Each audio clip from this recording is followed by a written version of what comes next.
All right, hello everyone, and welcome to my channel. This channel is for education purposes, and we check out great theories of everything, ancient and modern, mostly obscure, things that you probably haven't heard of or you don't know too much about, but if you did, they would revolutionize your way of thinking about something, mostly everything. We look at cosmologies and grand unified theories and theories of everything, all encompassing theories, magnum opuses, and tour de forces, and earth shattering discoveries.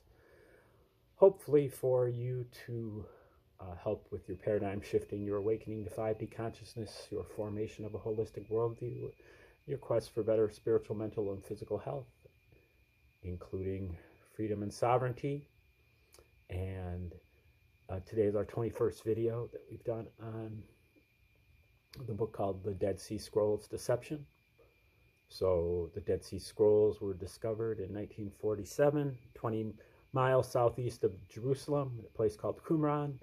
A bunch of caves there, and over the course of the late 40s and the 1950s, folks discovered a lot of Bedouins, and some scholars discovered all kinds of texts, mostly sealed in jars, that are very unique. But there were 800 some different books, and there's poetry and some other stuff too. A lot of it is Old Testament texts, including like 30 copies of the excuse me, 30 copies of the Psalms or Psalms, 20 copies of Genesis, at least one copy of every book but Esther. But then there's a lot of sectarian material, which is unique to the sect that wrote these things. And as we learn more about this sect, we start seeing a lot of parallels between the people who wrote the Gospels and the people that wrote the Dead Sea Scrolls. But the deception part has to do with the international team that was assigned to catalog and decipher and translate and disseminate these documents to the public, especially scholars in the field. And what should have probably taken 5 or 10 years has taken 40 years at the point of this publishing of this book, which was in 1991.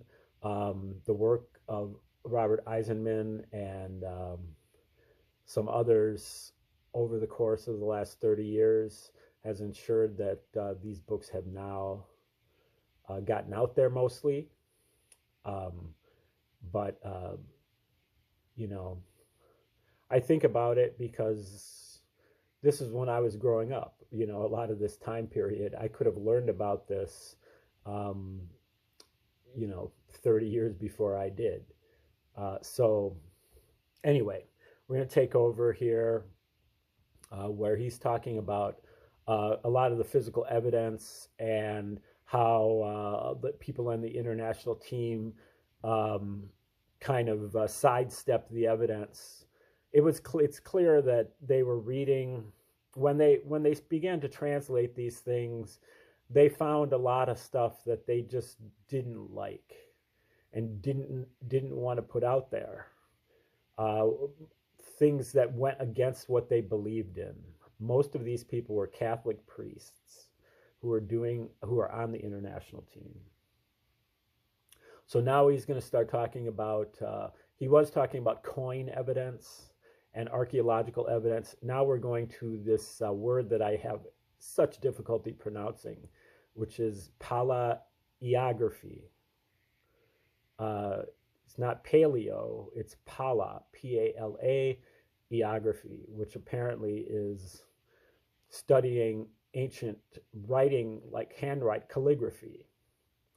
And You can kind of tell, not like that accurately, but at least within a few decades of, what kind of style of writing is being used.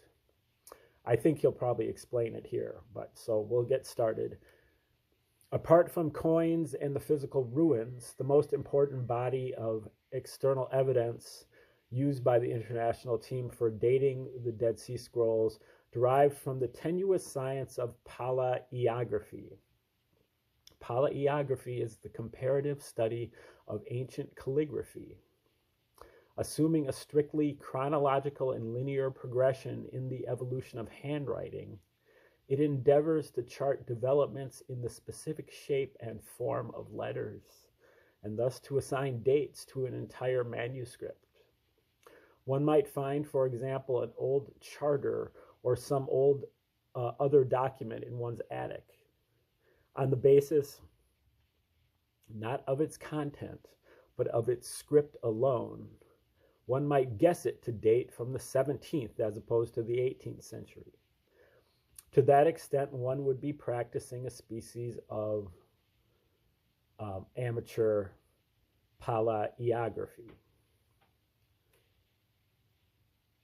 The procedure, needless to say, even when employed with the most scientific rigor, is far from conclusive. When applied to the texts found at Qumran, it becomes feeble indeed, and sometimes tips over into the ludicrous. Nevertheless, Devoe invoked palaiography as another corpus of external evidence to discredit the conclusions based on the internal evidence of Roth and Driver. It was, therefore, the alleged palaiographical evidence pertaining to Qumran that Eisenman had next to demolish. Palaiography, according to Frank Cross of the international team, quote, is perhaps the most precise and objective means of determining the age of a manuscript. I don't even know much about this, but that sounds so dubious that you can date something precisely by the kind of handwriting that you have. I mean, I know that everybody has their own signature and stuff, but this is different than that. So he goes on to explain, we must approach the problems relating to the historical interpretation of our texts by first determining the time period set by archaeological data, by palaiographical evidence, and by other more objective methods before applying the more subjective techniques of internal criticism. Why internal evidence should not necessarily be more subjective than that of archaeology and palaiography, Cross does not bother to clarify. In fact, this statement inadvertently reveals why palaiography should be deemed so important by adherents of the consensus. It can be used to counter the internal evidence of the documents, evidence which makes sense only in the context of the 1st century AD. The people on the international team want to move the context of the text back to the 1st century BC and even the 2nd century BC, because they want to distance the findings and therefore the sect from the Gospels. They do not want, they want these people as far away from Jesus and the apostles as possible. The most prominent palaiographical work on the Dead Sea Scrolls was done by Professor Solomon Birnbaum of the University of London School of Oriental Studies. Birnbaum's endeavors received fulsome endorsement from Professor Cross, who hailed them as a monumental attempt to deal with all periods of Hebrew writing. Attempting to parry the copious criticism to which Birnbaum's exegesis was subjected, Cross asked his readers to remember that it was written by a professional polyographer tried to the limit by the Lilliputian attacks of the non-specialists. Such is the intensity of academic vituperation generated by the question of paleographical evidence. Birnbaum's method is bizarre, to say the least, reminiscent less of the modern scientific method with which he purports to dignify it than of, say, the nether reaches of numerology. Thus, for example, he presupposes, and the whole of his subsequent procedure rests on nothing more than his unconfirmed presupposition that the entire spectrum of the texts found at Qumran extends precisely from 300 BC to AD 68. Thus, in one instance, he takes a text of Samuel found in Cave 4 at Qumran. Having methodically combed this text, he cites 45 specimens of a particular calligraphic feature, 11 specimens of another. Mit der Dummheit, Schiller observed. My German is real rusty. With the Dummheit. Don't know. Kampfen Goethe selbst vergeben. Everything will be forgiven. I don't know what that means anymore. For reasons the gods themselves must find mind-boggling. Birnbaum then proceeds to set up an equation. The proportion of 56 to 11 equals 368 to x. 368 being the number of years the text span, and x being the date he hopes to assign to the text in question. The value of x, calculated legitimately enough in purely mathematical terms, is 72, which should then be subtracted from the 300 BC, Birnbaum's hypothetical starting point. He arrives at 228 BC. The result, he claims triumphantly, will be something like the absolute date for the Samuel manuscript. To speak of something like quote, something like an, quote, absolute date is rather like speaking of a relatively absolute date. But quite apart from such stylistic solecisms, Birnbaum's method, as Eisenman says, is, of course, preposterous. Nevertheless, Birnbaum employed his technique, such as it was, to establish absolute dates for all the texts discovered at Qumran. The most alarming fact of all is that adherents of the consensus still accept these absolute dates as unimpugnable.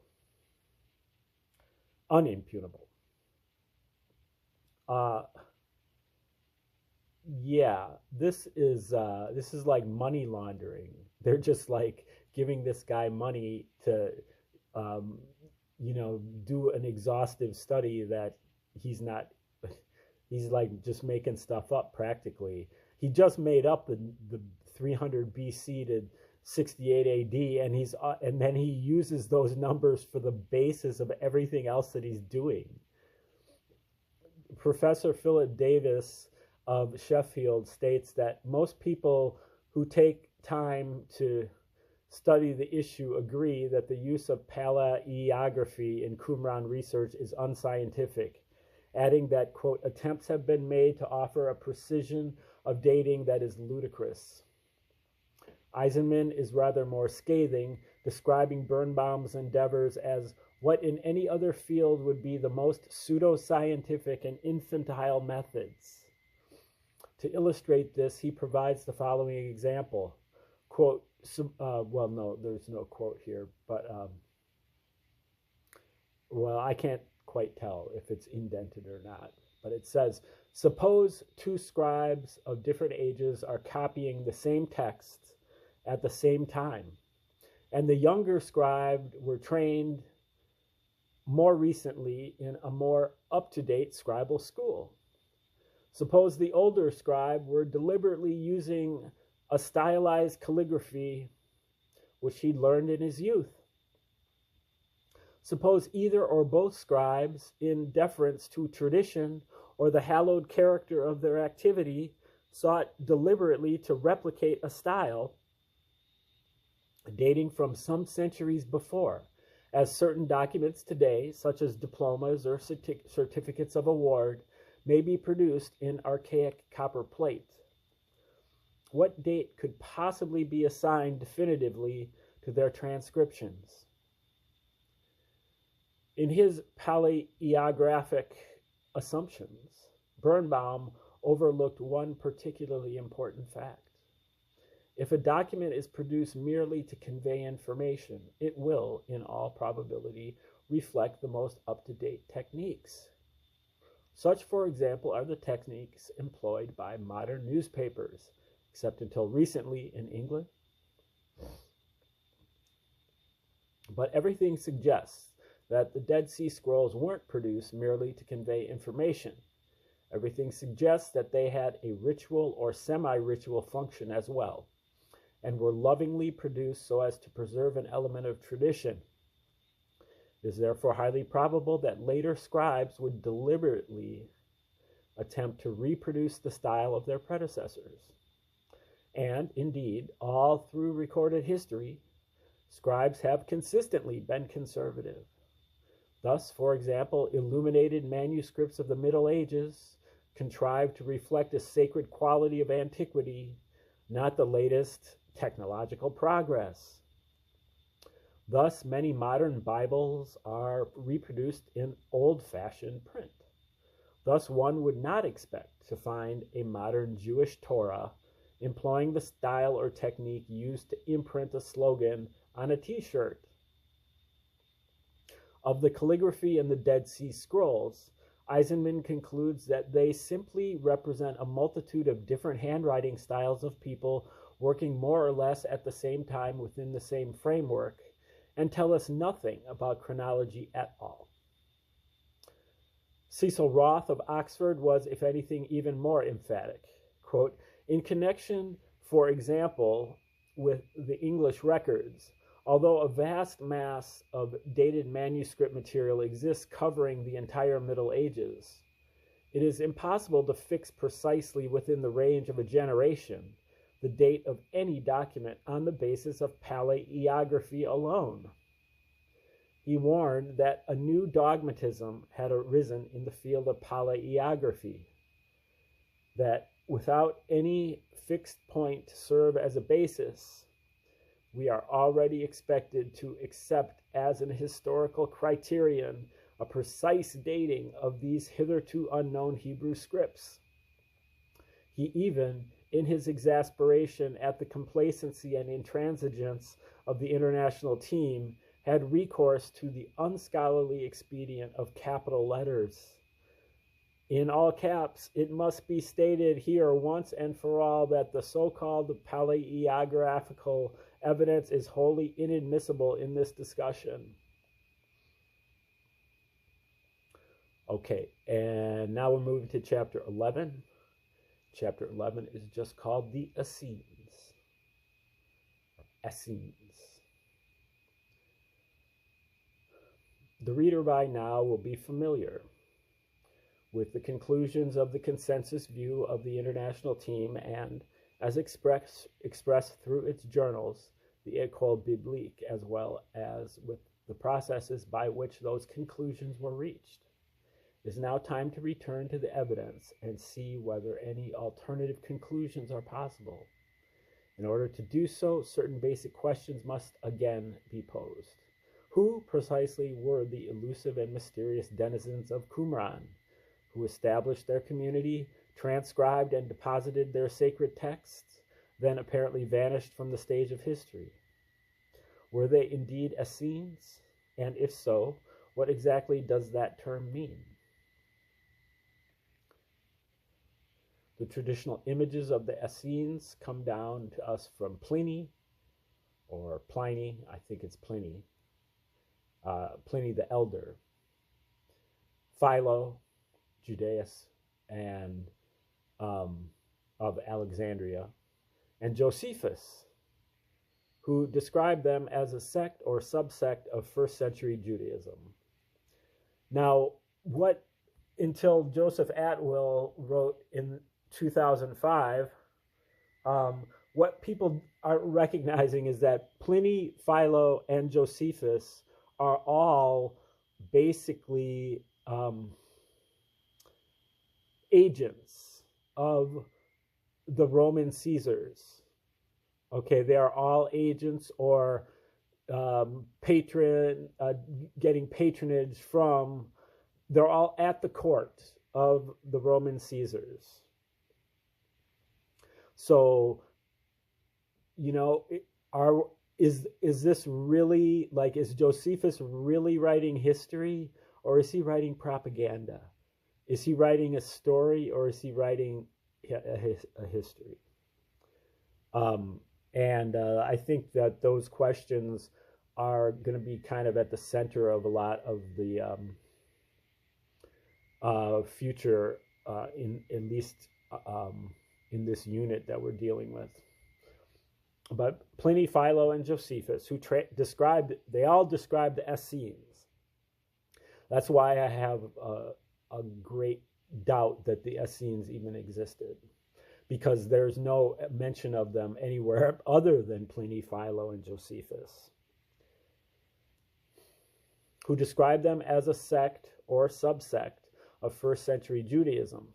Pliny, as we have seen, depicted the Essenes as celibate hermits, residing with only palm trees for company in an area that might be construed as Qumran. Josephus, who is echoed by Philo, elaborates on this portrait.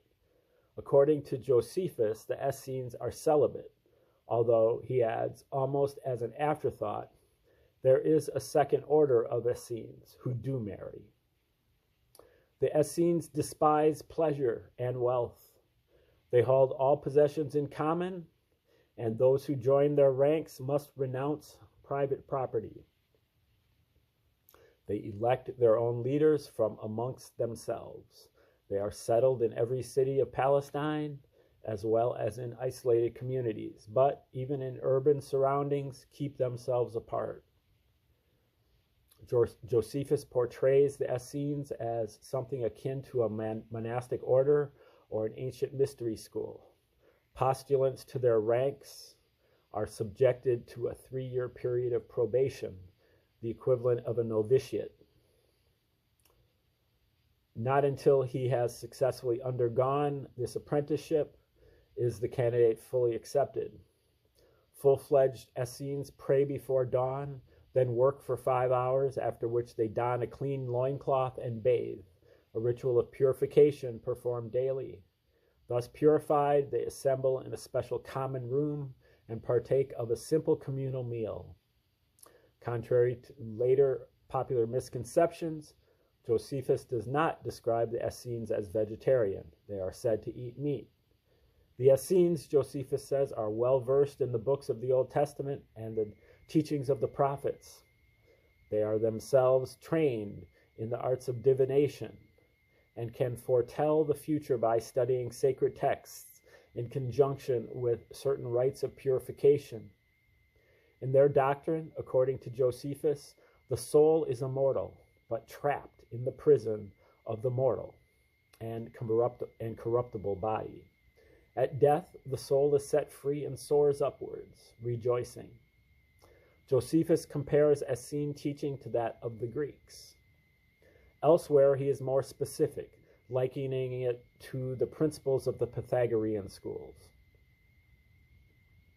Josephus mentions Essene adherence to the law of Moses. What they reverence most after God is the lawgiver, and blasphemy against him is a capital offense. On the whole, however, the Essenes are portrayed as pacifist and on good terms with established authority. Indeed, they are said to enjoy the special favor of Herod, who continued to honor all the Essenes. Herod had these Essenes in such honor and thought higher of them than their mortal nature required. But at one point, Josephus contradicts himself, or perhaps slips his guard. The Essenes, he says, quote, despise danger and conquer pain by sheer willpower. Death, if it comes with honor, they value more than life without end. Their spirit was tested to the utmost by the war with the Romans, who racked and twisted, burnt and broke them, subjecting them to every torture yet invented in order to make them blaspheme to the lawgiver or eat some forbidden food. End quote.